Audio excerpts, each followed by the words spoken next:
I'm excited to announce that we are bringing forward $10 million of more operating money that will be provided immediately to our 87 housing providers across Alberta.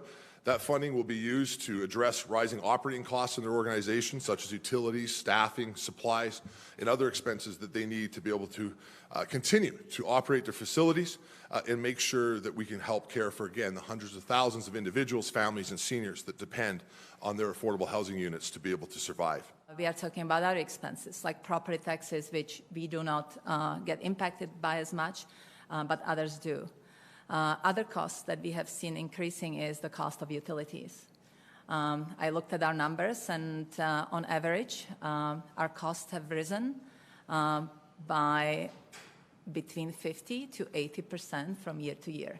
We also have increases related to policies which impact the provision of affordable housing, such as carbon tax.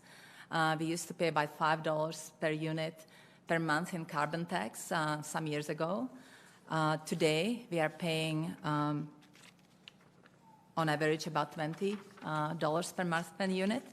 And if the current policy continues to be what it is, and that's a federal government policy, we will be paying close to 45 units per month per unit, for $45 per month per unit. And so these are good policies. We are not against policies. What we are advocating for is to make sure that we understand the unintended impact on affordability and how it impacts the bottom line.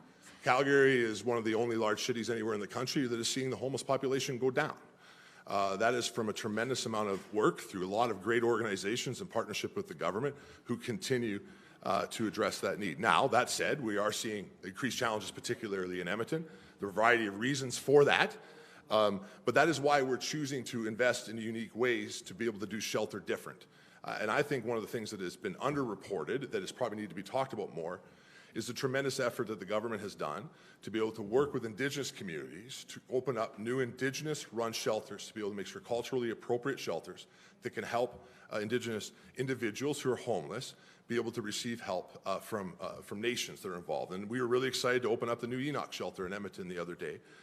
We will continue to invest to be able to make sure that we meet our needs as a province when it comes to emergency housing.